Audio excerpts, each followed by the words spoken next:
Tá começando mais um pós-jogo aqui no Camisa 12. Muito obrigado a todos vocês que estão sempre ligados aqui no canal e já sabem qual é o nosso ritual. Vai clicando em curtir, se você não é inscrito ainda, inscreva-se agora. Você tá feliz? Clique em curtir aqui. Por que você não é inscrito aqui no canal ainda? Você já é fã de carteirinha do Camisa 12? Tá todo o vídeo aqui, inscreva-se. Inscreva-se e se você estiver em dispositivo móvel, clique em hypar pra você dar uns pontinhos pra gente aí. Cara, não vou mentir, eu tô morrendo de inveja de quem tava no Maracanã hoje, cara. Vê aí, pô, tá o Saldanha, a turma do Saco do Galo, pô, cheio, a turma lá da Duffer, os meninos, tudo, os influenciadores, tudo lá, a loucura naquela rampa subindo ali, né, Yuri Marçal, eu fico passando os vídeos de todo mundo, cara, e só pensando ali naqueles caras que, pô, tá matando a saudade do Galo, a Cariogalo, sabe, a massa cantando de verdade a sua essência, ali no estádio. Eu fui passando os stories, os rios aqui, e falando como eu queria estar lá, e como é gostoso cantar mais alto no Maracanã. Aliás, o canal Fael Lima 18, que é o Camisa 12 Raiz de 2009, provavelmente até 2015, tem muito vídeo de aquecimento lá no Maracanã das antigas, 2014, Copa do Brasil, um aquecimento foda. Confere lá pra viver esse clima aí, que agora essa turma aí também tá registrando. Lucas Guzmão, pô, do canal Contra o Vento. Enfim, valorize os outros canais do Galo e a turma que tá produzindo conteúdo lá no Instagram também. Hoje o pós-jogo muito mais atrasado que o normal, apesar do sorriso na cara, tava no hospital com minha esposa, perrengue ali temporário. Eu consegui assistir o jogo com fone de ouvido lá, mas tive que, quem for assistir meu riso vai perceber que eu tive que me conter nos corredores do hospital e poder sair, graças a Deus, com um sorriso desse tamanho, né? Mas já tava calmo no último pós-jogo, tava ou não tava? Quem assiste todo o vídeo é fã de carteirinha do Camisa 12 mesmo, percebeu que depois de uma derrota para o Flamengo no Maracanã, Faelzinho tava light, Faelzinho tava suave, apesar, a não ser quando comentei sobre o gol perdido pelo Rony, né, que ali foi algo mais assim, um erro mais grave que poderia custar uma classificação em caso de Copa, de aquilo aconteceu numa Copa, né? Porém, Faelzinho tava tranquilo pela forma como o Galo se comportou, né? E é curioso porque quando saiu o sorteio da Copa do Brasil, eu estava lá na Inglaterra, não sei se estava em Manchester ou Londres, e ali eram uns 7 atleticanos reunidos, e a gente se olhou assim, a gente riu e falou, porra, mano, Flamengo de novo, pô.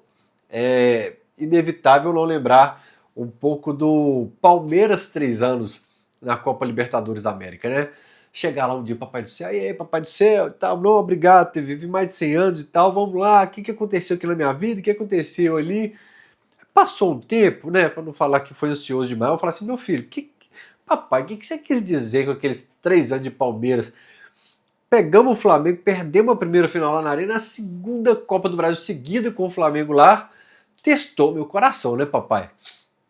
Então eu me preparei mentalmente para todos os cenários possíveis para esse jogo, principalmente com o Galo jogando um futebol muito abaixo do que se espera do Atlético, né? Com os nomes que tem o elenco do Atlético, o time principal, os titulares, né? E de repente, aquela atuação do Galo domingo me traz uma expectativa muito grande para esse jogo. Tanto que eu, que há algum tempo aprendi a me controlar quanto à ansiedade para não atrapalhar sono, alimentação, vez ou outra escorrego nisso e me pego muito ansioso. E hoje foi o jogo mais ansioso para mim, acho que do ano, cara. Não, mentira, o clássico 2-0 lá no Campeonato Mineiro eu fiquei bem pilhado também.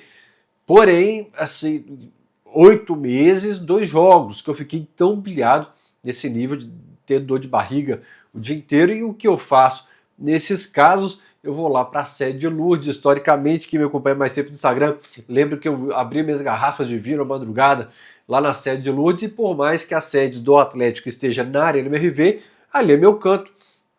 Ali é o canto que eu vinha do interior para me sentir em paz. Eu ia para a sede de Lourdes. E morando em Belo Horizonte, historicamente, eu e meus amigos sempre marcamos papos longos em frente à sede de Lourdes para conversar. Fui lá, conversei com o porteiro, conversei com o torcedor na porta, né, um desabafando com o outro, mas com eles eu pude falar o quanto eu estava confiante para o jogo. Falei, estou até preocupado acho que foi com um cara que tava de moto em frente, que eu falei, eu tô até preocupado de tão confiante que eu tô, porque quando o Galo descobre que eu tô confiante, aí quer aprontar com nós.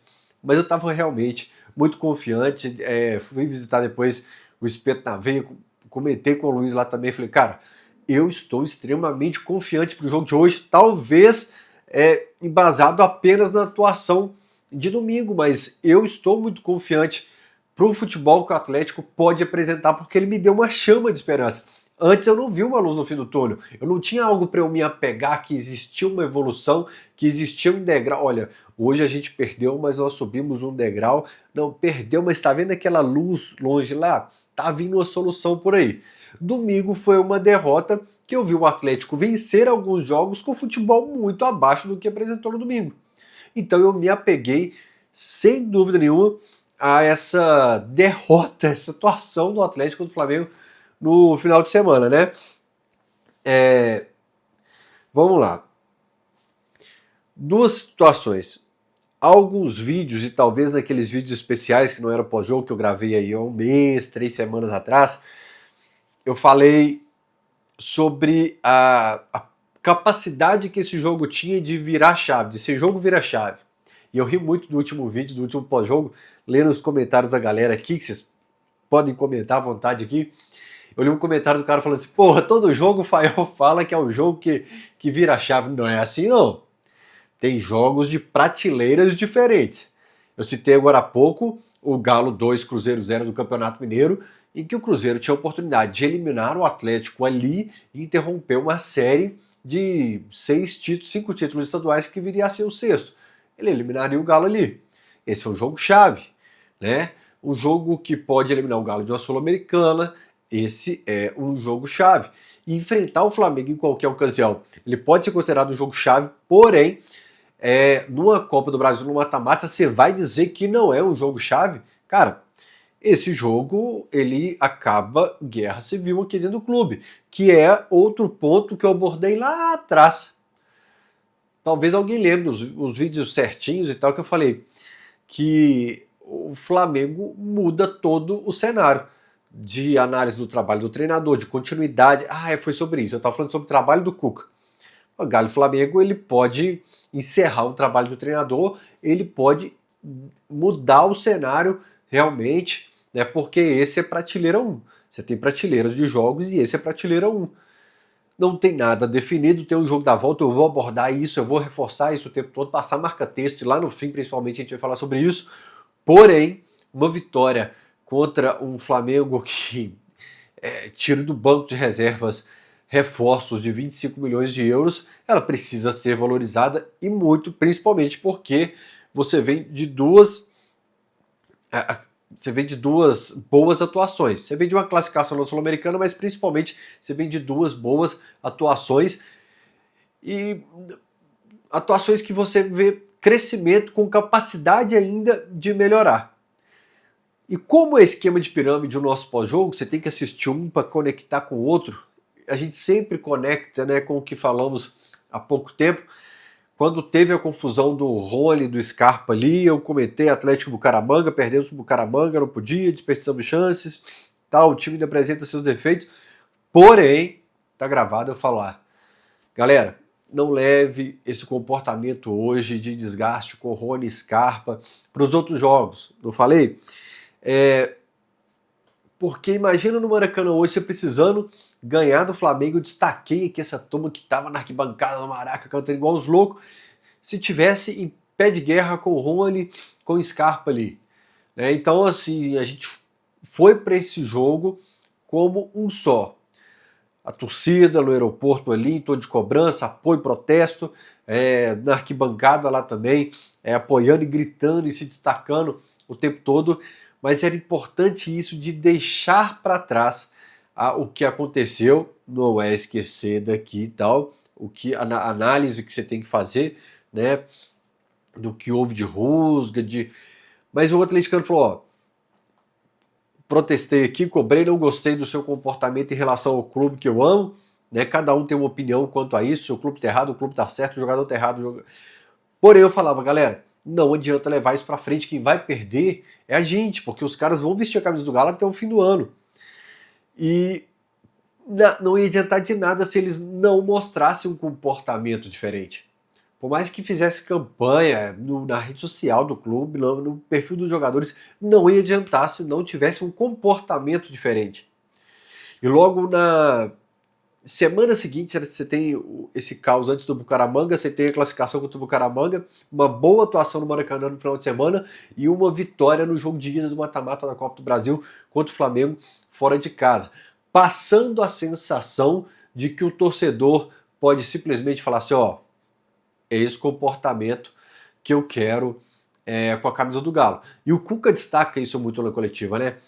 Eu não sei nem se foi nas entrelinhas que o Cuca deixou claro, falando assim, olha, por mais que seja tática, resultado, que seja tudo, o que me ganha, o que me cativa é a mudança de comportamento dos meus comandados aqui. A diferença da coletiva do Cuca para o jogo contra o Palmeiras e hoje. É importante você pegar a referência dessas duas coletivas. O que ele fala na coletiva do Palmeiras? Ele fala, olha, eu espero que seja o desgaste da viagem para a Colômbia. Agora ele fala, a gente precisa destacar o comportamento desses caras. E faz diferença não é só pro treinador, pro torcedor também, cara. O torcedor hoje ele é recheado de imagens o tempo todo, ele é abastecido de imagens o tempo todo, principalmente através de dispositivos móveis aí na mão o tempo todo, canal do YouTube, tá aqui, print, vídeo, reels, história, com tudo, TikTok, para todas as redes tá lá o cara sendo abastecido com imagens, com análise, né? Tem a turma que faz leitura, cara, tudo hoje é um quebra-cabeças e esse comportamento eu acho que faz a diferença até para a continuidade dos jogos que nós temos aí de Brasileirão, Copa do Brasil, para a gente finalmente, assim, começar a ter novos dias de paz nessa relação. Você lembra que eu falava que, olha, a gente tem que cobrar realmente pagamento de dívidas, aporte, investimento no clube, a gente tem que cobrar sobre erros que foram cometidos administrativamente. Eu falava de blindar o escudo do Atlético, mais um ponto que está registrado aqui no canal, e é sobre isso, tipo, ó, nós passamos perrengue aqui, passamos ali, nós estamos querendo que vocês melhorem, mas agora nós estamos juntos aqui para eliminar o Flamengo da Copa do Brasil, para pontuar no Campeonato Brasileiro. Bora lá, bora lá. E os jogadores corresponderam, fizeram a parte dele, mudando demais esse comportamento, essa atitude ali dentro das quatro linhas, abrindo um leque de possibilidades quando você analisa do porquê isso aconteceu, né? Se colocar 50 torcedores, vamos pegar um número assim, para facilitar o cálculo do percentual, 100 torcedores numa sala. O que você acha que teve mudança de comportamento? Uma turma vai falar assim, é por causa das vaias. Eles sentiram. No estádio xingar o Igor Gomes, o Rony, o Scarpa, o Menino, o Júnior Santos ali, isso doeu nos caras, ou eles sentiram a pressão de que, tá vendo, ó, estão sendo cobrados, ou não. 30%, 25%, por aí, vão achar que é porque o dinheiro pingou na conta e tá tudo certo. O Galo quitou o que tinha que quitar com esses caras e isso mudou esse comportamento. E tem um ponto que eu destaquei também na classificação contra o Bucaramanga, que a forma como existiu essa classificação, o Scarpa perde o pênalti, o Lianco vai lá, joga pra cima, vibra com ele, e tipo, vibra não, né, porque o cara acabou de perder o pênalti, mas tipo, passa uma força pra ele ali, e tal, e depois comemora todo mundo junto e consegue uma classificação heróica com o Everson se destacando ali. Talvez essa classificação, a forma como ela aconteceu, numa semana de muito percalço, de muito problema, isso também pode ter contribuído, ou até Faelzinho no canto da sala, não sei se eu teria muito apoio não, mas eu pensei nessa possibilidade também da chegada das sombras. Você não tinha ninguém dando dor de cabeça no banco pro Cuca. O Bernard não dava dor de cabeça, o Júnior Santos não é um cara que você fala, porra, a gente tinha que encaixar o Júnior Santos aqui nesse ataque, hein? O Rony não foi bem nesse jogo, e dava para colocar o Júnior Santos de titular. Não tinha essa dor de cabeça do banco de reservas, né? Lá o Caio Paulista, não. E agora você vai começar a ir para o mercado, por mais que a gente ainda não saiba até onde o Biel possa entregar, o que o Alexander será capaz de entregar aqui no Atlético. Você tem a chegada desses dois, você tem a possibilidade de chegada de mais jogadores, você tem o começo de sobras, e isso você pode ter um percentual dessa sala, desses 100 torcedores, que achem isso também. Pode não ser nada disso, pode ser tudo isso e algo mais que nós meros mortais, não temos conhecimento no mundo do futebol.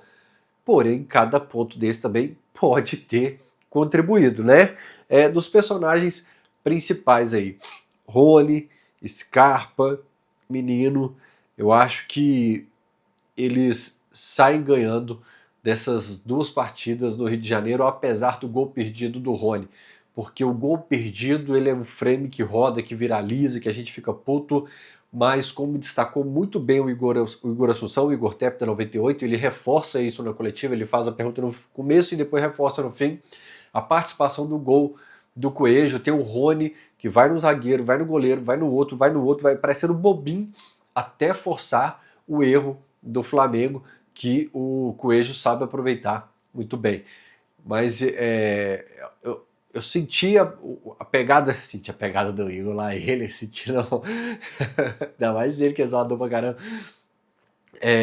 Eu senti o contexto do que o Igor queria destacar ali, do tipo, olha, é o cara que perdeu o gol domingo, mas é um cara que participou e que foi fundamental para que o Galo saia vitorioso contra o Flamengo no jogo de ida da Copa do Brasil lá no Maracanã. O Gabriel Menino fez uma grande partida hoje também. O Scarpa hoje foi extremamente importante. E para o jogo da volta, isso pode fazer muito diferente, porque é um reencontro. Né? Tem o Bucaramanga, vai para o Maracanã, depois outro jogo no Maracanã, aí tem o Bragantino, que talvez alguns deles não estejam em campo pela sequência de partidas que o Cuca falou que vai mexer o time contra o Bragantino, né? E talvez o jogo de volta seja o reencontro de alguns deles com a massa, mas principalmente na Arena MRV agora contra o Bragantino será o reencontro de pelo menos alguém deles aí, vai jogar certamente, algum deles, e ameniza esse reencontro aí, tomara realmente que seja página virada pelo comportamento deles, que vai continuar em alta, e pela torcida que está disposta a falar, olha, bandeira branca então, acabou a confusão, a treta aqui, é nós, vamos junto agora, todos nós por um só ideal. E para o jogo da volta nós temos que superar alguns fantasmas. O fantasma da final do ano passado é outro contexto. Ano passado o Flamengo conseguiu uma grande vantagem no jogo de ida. O atleticano já foi em busca de um milagre para o jogo da volta. Né? O Atlético teve que se expor muito, que é outro fantasma ali também do seu tempo todo ataque, falando, cara, se eles marcarem, agora até que o Flamengo marcou e a gente estava no desespero o tempo todo, desde o minuto inicial. Essa aqui é a verdade. A capacidade nossa de fazer festa ali vai ser muito maior do que a torcida do Flamengo faz no Maracanã, mesmo que lá exista uma capacidade de público maior, não tem dúvida disso, nós vamos fazer uma festa muito mais bonita e superar aquele fantasma do que foi aquela tragédia depois do apito final, quando a gente foi punido depois, teve que jogar um tempo fora da Arena MRV e consertar um monte de coisa na Arena MRV. A gente precisa tratar algumas coisas do que foi ali, para não ir com ferida nenhuma e principalmente aprender o comportamento da arquibancada, dos limites ali, de como a gente pode prejudicar o Atlético em alguns cenários. Né? Falamos de Rony, falamos de Jonas Santos, falamos de Gabriel, citamos tanta gente aqui, mas é preciso começar por ele, que tomou porrada pra caramba nos últimos jogos, principalmente depois da pausa do Super Mundial, que é o Cuca. Né? Foi muito cobrado aqui e em outros lugares, um time espaçado, um time que não conseguia sair de bola, um time que estava perdido e que o próprio Cuca talvez tenha sentido isso e meio que tentou dar o último suspiro ali, abrindo o jogo contra o Palmeiras, falando, olha, eu espero que seja cansaço com logística aqui, o que eu vi hoje em São Paulo, lá no Allianz, né? Mas foi muito cobrado e o Cuca superou a saída do Rubens, principalmente. O Cuca superou a morte do irmão que ele enterrou no início da semana. Vocês não gostam quando eu falo de coincidência, né? Nem tudo é do tipo, olha só o que aconteceu no passado, a galera pega no pé agora por causa disso. Mas me lembrou do Pierre, cara. Eu acho que foi o jogo da Copa do Brasil de 2014, o Pierre vai para Bahia, enterra também ou o padrasto ou o irmão e é capitão no jogo da volta contra o Flamengo no Maracanã. E aí, até me lembrei dessa situação agora pro jogo da volta, 11 anos depois. Aquele jogo a gente perdeu de 2-0, foi um aquecimento da torcida muito legal, mas um jogo que o Josué faz um pênalti pulando de cabeça no pé do cara, pênalti curioso. Mas voltando ao Cuca, o Cuca perde o Rubens, que foi o destaque dele, o Coelho vai para o departamento médico, o Dudu tem uma suspensão esquisita, o Arana volta e machuca de novo, e o Cuca pede reforço, não tem, pelo contrário, sai Otávio, sai Davidson, e vai tendo problema atrás de problema, E quando ele fala de viver novos ares, é porque eu acho que existiu um desgaste mental, um desgaste emocional, um desgaste de relacionamento. Tem o Vera ainda que ficou encostado lá. Aí o Patrick começa a se destacar. Tem uma lesão aleatória de um estresse, fratura por estresse na coluna. Todo tipo de problema, tipo, a hora que o Rubens começa a destacar é vendido, o Patrick começa a destacar e vai pro DM, o Arana, que é a solução para lateral esquerda, vai pro DM, o Coelho, sem o Rubens, é o principal do time, vai pro DM também, perde mais jogador, não chega jogador, então assim, passou por todo tipo de tempestade o Cuca, e tinha tudo para ir para esse jogo contra o Flamengo nesse desgaste, nesse limite, né, do desgaste mental e emocional, no limite realmente, para atrapalhar o foco dele e quem sabe o Atlético ter um rendimento tão ruim como foi nessas partidas. Teve partida do Atlético, cara, contra Cienciano, contra que você fala assim, por mais que você esteja poupando, que não é seu foco agora, que você está focado na reabilitação do Campeonato Brasileiro, partidas horríveis, cara. Mas principalmente esse Galo e Palmeiras foi aterrorizante. Foi mal contra o Bucaramanga na Colômbia também. Não gostei, discordo do Cuca, não gostei do jogo contra o Bahia, apesar de ser a volta, né, depois de um mês, passei um pano nessa situação. Então, você tem um cenário contra o Cuca para ele chegar nesse jogo do Flamengo, temendo talvez pelo cargo de cara, se eu for eliminado, 3 derrotas, Flamengo, eu tô na rua. E o Cuca consegue nos surpreender contra o Flamengo no primeiro jogo do Campeonato Brasileiro, na derrota, com uma atuação bem melhor, com a oportunidade de ter vencido, tomando um gol de bola parada, mas com o goleiro não sofrendo muito, corrigindo alguns pontos que a gente não via essas correções, e o Cuca consegue no segundo jogo mais uma vez amarrar um baita time do Flamengo. Eu elogiei o Flamengo essa semana aqui no pós-jogo, e elogiei até a Lateral Sport, que lá é mais caricato, mais de provocação, e estou elogiando aqui mais uma vez porque eu queria passar para o torcedor o tempo todo a missão impossível que era, né? Eu vou falar com vocês aqui, eu estou no grupo com o Cris Galo, Fala Galo, e teve uma hora que eu apelei com o Cris Galo hoje, mano, que o cara reclamava de tudo, mano, e eu não queria hoje ficar perto de ninguém reclamando. Eu tava afim hoje de ficar na vibe de curtir, de focar nessa vitória do Galo, de mentalizar isso. Acabou o jogo, os caras vieram reclamar comigo, tá aqui, falou, mano, reclama amanhã. Não sei se era o doutor Getúlio, não. Mas, não, mano, vamos viver a paz hoje, pô, nós ganhamos do Flamengo no Maracanã, vamos curtir, vamos viver esse momento aqui. Amanhã a gente pensa quem que tá no banco de reserva do Galo, tá, pode crer. Ô, Getúlio, beijo no coração, não sei se foi você não, mas se foi, mandei pra alguém no grupo, falou, mano, a gente pensa nos problemas, né? Mas o Cuca suportou realmente uma tempestade, um furacão. E linkando, pegando a máquina do tempo do Camisa 12, 2 momentos. Em 2021, o Cuca começa oscilando um pouco, né? Você tem aquela partida talvez contra o Atlético, talvez seja contra o Atlético, que o Cuca reclama que não tá jogando, né? A atuação do Galo é ideal, e o Cuca pede, me dá 10 jogos. Em 10 jogos esse time vai estar voando. Aí talvez contra o América de Cali na Libertadores, tem um jogo da Libertadores que a gente faz uns 4 gols no Mineirão, que o time vai muito bem, esquece, foi 2021 que você sabe o que é. Já em 2002, o Cuca, de novo no microfone ali, emocionado, pega o microfone, talvez tinha diretor pegando o coletivo, porque eu lembro bem que ele sai na diagonal assim e fala, e nós vamos mexer o doce. E essa expressão também se popularizou na época, pegou muito na torcida, mas o Cuca não conseguiu.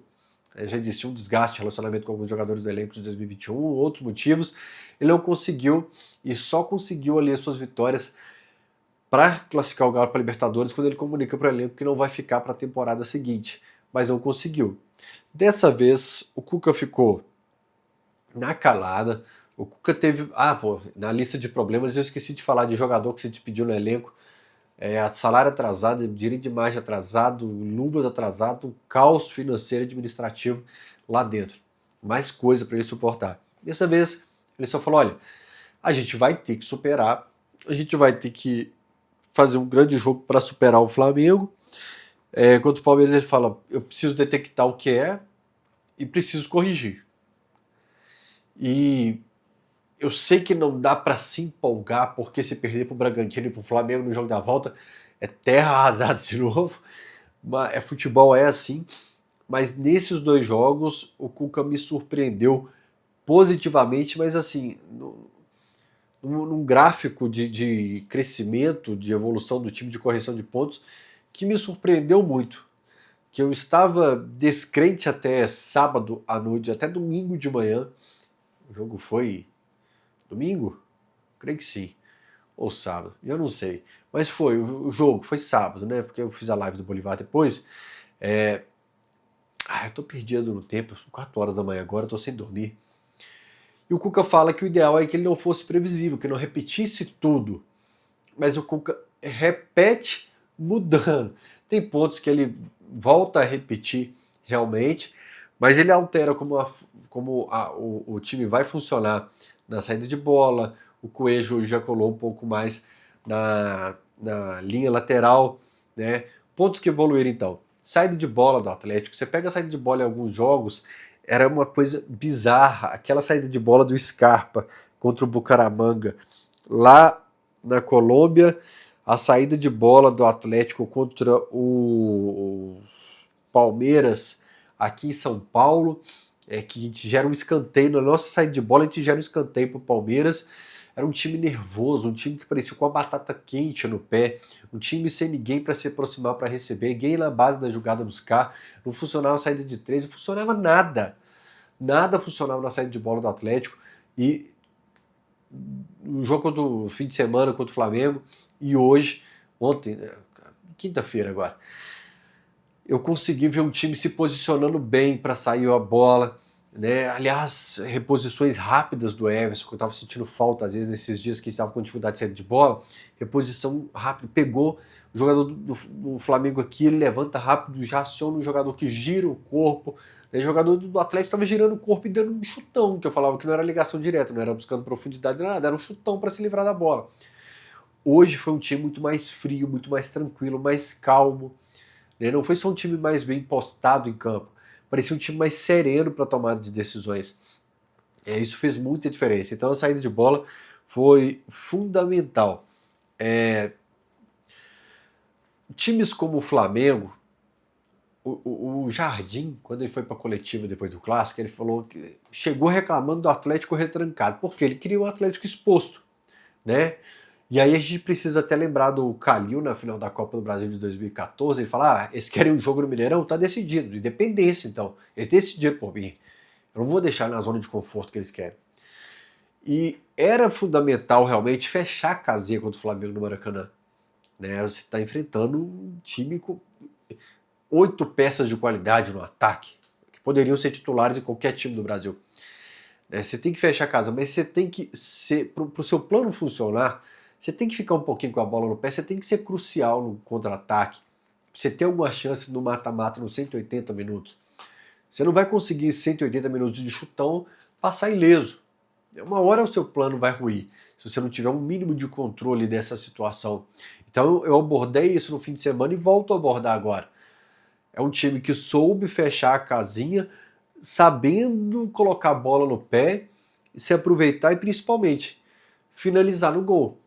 Não teve, foi uma finalização contra o Bahia de uma falta do Hulk, foi uma finalização contra o Bucaramanga, duas finalizações, uma finalização que o goleiro do Palmeiras defendeu, que foi uma falta do Hulk. Agora não. Agora é jogada construída com você entrando na área do adversário e isso terminando em finalização. Pausa na câmera para voltar. E teve um segredo que foi fundamental. Vamos lá. Quem se destacou muito no jogo contra o Flamengo que eu elogiei aqui no fim de semana? Igor Rabelo. Destaquei a partida do Rabelo. Quem se destacou muito hoje? Lianco. Qual o segredo disso? O Cuca reforçou o setor defensivo do lado direito. Você tem o Saravia subindo pouco, jogando bem ao lado do Lianco. Você tem o Gabriel Menino auxiliando o lado direito aqui na marcação. E você ainda tem o Rony fazendo uma cobertura, a terceira camada de marcação aqui por esse lado direito, anulando uma das forças do Flamengo. Então não é à toa que esses dois zagueiros se destacaram pelo lado direito. Pela partida que fizeram, obviamente, mas porque o Cuca detectou que era preciso reforçar e muito a segurança por ali, né? E conseguiu. Sobre o Lianco, quando ele chegou aqui, eu fiquei meio preocupado, porque a torcida começou a exaltar demais, que ele deu uma lenhada, acho que foi contra o Corinthians, foi expulso logo de cara. Falei, Lianco, eu falava isso aqui no pós-jogo. Cuidado com os comentários da internet, porque o mesmo comentário que te elogia, amanhã vai te bater, porque você está sendo expulso à toa. O Alan passava por isso lá no começo da temporada de 2021, final de 2020, né? Então segura um pouco, eu tinha um pouco de medo, e eu sentia que eu estava começando até a criticar exageradamente o Lianco com medo da idolatria imediata com ele. Só que depois eu percebi um efeito contrário. Igual o Savel pega no pé dele, o Savel tem um quadro aqui no Camisa 12, vai pro estádio fazer resenha com a galera, mas pega nitidamente no pé do Lianco. Tá lá no Rio de Janeiro, gente. Mandei o Savel pro Rio de Janeiro e o Pedrosa vai fazer o jogo domingo. Por falar nisso, nós temos uma live do Camisa 12 lá no território alvinegro, domingo antes de Galo e Bragantino, vai ser ao vivo aqui no canal. Então já coloca aí na sua agenda que você vai assistir Camisa 12 ao vivo lá do território alvinegro, porque o Daniel de Oliveira agora é Catel também. Voltando, pessoas como o Savel pegaram demais o pé do Lianco. É super valorizado, é super estimado. Os caras igual o Matheus Canazar, né, quando cisma com alguém que só quer fazer gracinha e pegar no pé. E eu comecei a ter um efeito contrário. Cara, tem feito boas partidas o Lianco, zagueiro, goleiro, uma hora ou outra vai espirrar o taco realmente, tem que evoluir, tem hora que não precisa sair jogando demais também. Eu sei que não é perfeito, mas não era a tragédia anunciada por alguns também. E o Lianco deu essa resposta diante de um grande adversário, calando a boca de gente como Daniel Michelin também, falando que todos os grandes jogos do sistema defensivo do Atlético foram sem o Lianco. Grande jogo do Lianco. E em 2024, o Everson impediu 3 goleadas do Flamengo nos confrontos contra o Flamengo. Hoje, garante mais uma vitória ali com a defesaça nos minutos finais.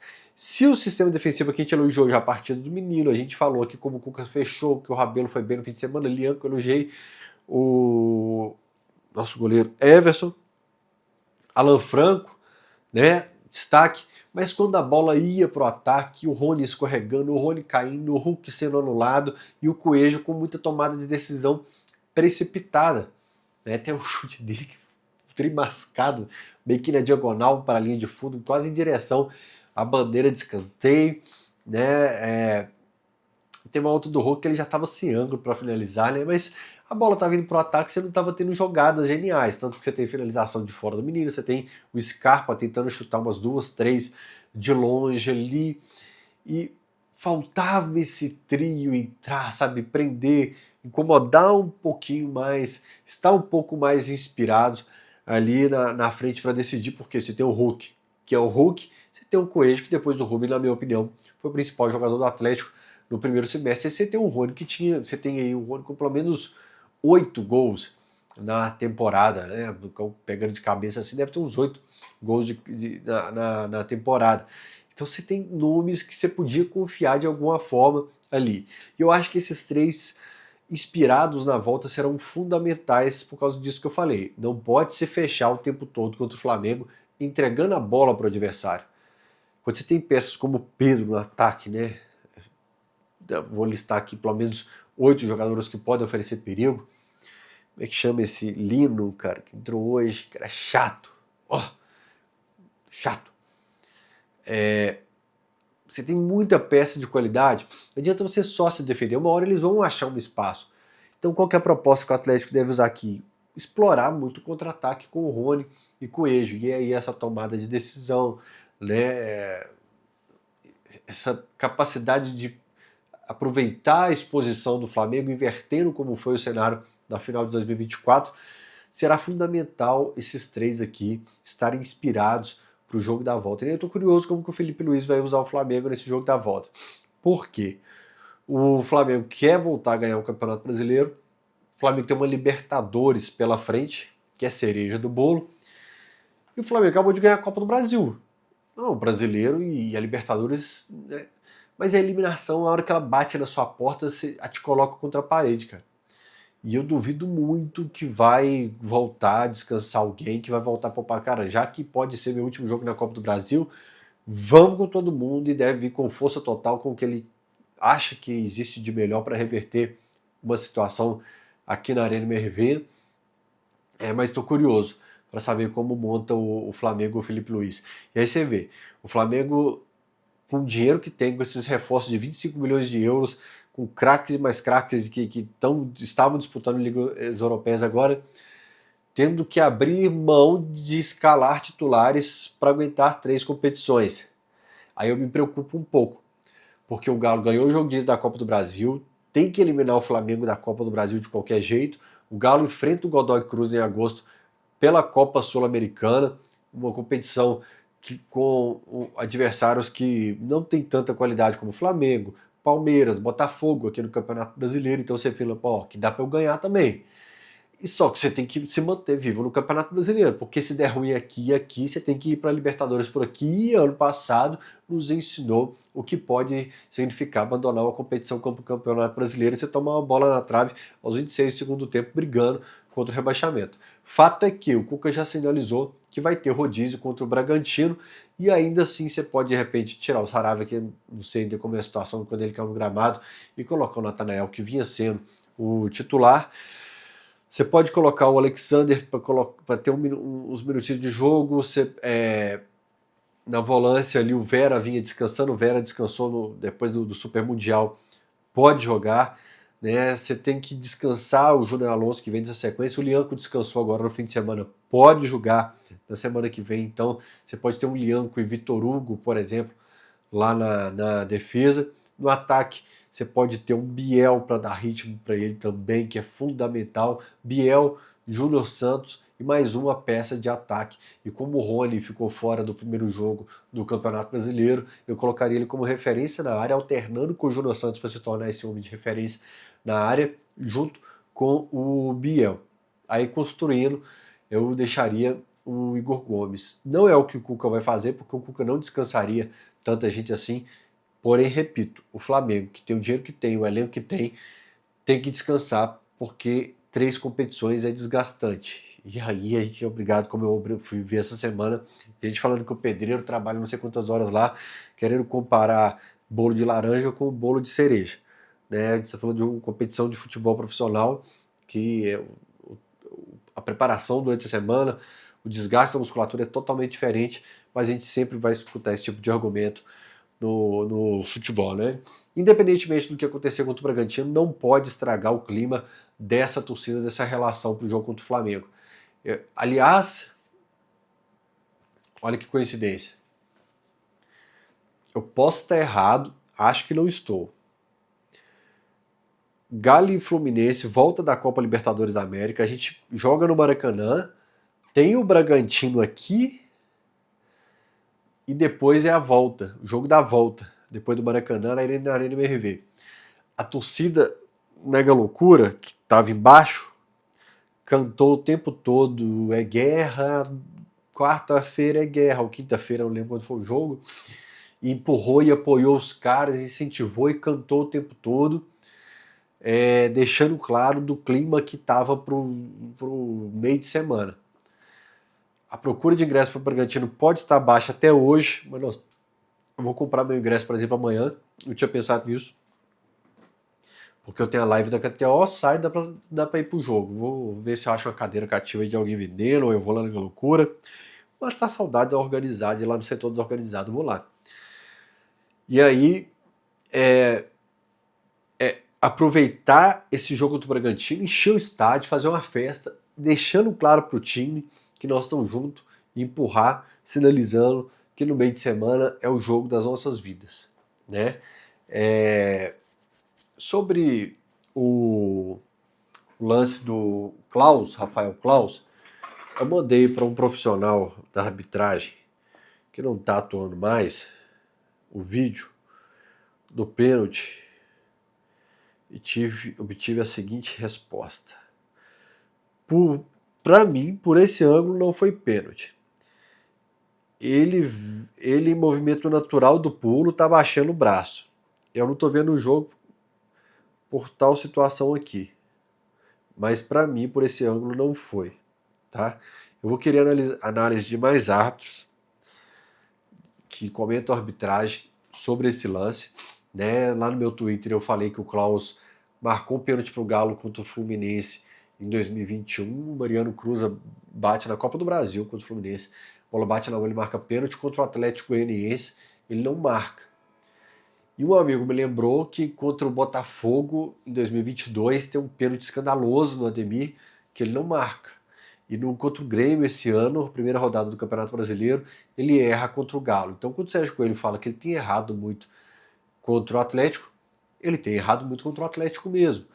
E teve lance para hoje, lá no programa, a Nadine, que também comentarista de arbitragem, ela participa e a gente tem falado quanto o Klaus tem errado em deixar correr demais o jogo e às vezes deixar de dar cartão. Hoje eu acho que até deixou de dar cartão. Teve um lance com, acho que o Alan estava tomando um chapéuzinho, pôs a mão na bola, lance que era para cartão.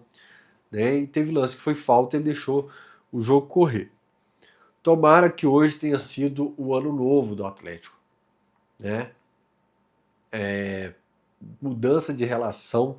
Eu tenho batido nessa tecla lá atrás, da mudança do quanto eu estou querendo viver dias de paz na relação da instituição, no escuro, na gente viver. O Atlético Filosofia destaca sempre essa parte lá no Twitter, né? Que a gente cobra, a gente pede, a gente bate, a gente dá porrada, mas a gente sempre destaca de, cara, a sua relação com o Atlético é sagrada, vai lá pro estádio, fim de semana, empurra, e meio da semana que vem na vida para eliminar o Flamengo da Copa do Brasil. O Inter era favorito contra o Fluminense, perdeu. O Cruzeiro era favorito contra o CRB, empatou, teve mais resultado. O Palmeiras era favorito contra o Corinthians, perdeu. O Flamengo era favorito contra o Atlético, perdeu. O Vasco era favorito contra o CSA, empatou. Então essa competição ela é perigosa. Que não se comemore nada até semana que vem e que a gente tenha muito respeito e muito foco, muita concentração para que a gente faça mais uma boa partida e com a força da torcida de um estádio cheio a gente elimine o Flamengo aqui na Copa do Brasil. Deixando sempre o recado final agora para você conhecer a Sol Decorações, a minha loja de decorações, a minha loja da Lorraine, lá em Contagem. E aí para você fazer sua festa de aniversário infantil, adulto, chá de bebê, chá revelação, chá de lingerie, despedida de solteiro e tudo mais, que é só reunir os amigos, tem decoração para você também lá. Inclusive meu noivado eu aluguei dessa loja antes de ser proprietário dela. Eu vou deixar o endereço em um dos comentários que eu preciso fixar o link da KTO aqui embaixo, mas eu vou colocar o link da minha loja em outro comentário e vou pedir para você curtir se você tiver chegado até aqui. Eu não sei se chegou até aqui, mas eu vou colocar aqui embaixo nos comentários também o endereço, o telefone da Sol Decorações e o Instagram para você conhecer só o ponto Decorações, sem cedilha e sem tio, só o ponto Decorações para você conhecer a loja que é fantástica, tá ok? Beijo no coração, 3h21. Vamos dormir hoje não, daqui a pouco tem o Terol Esporte. Valeu!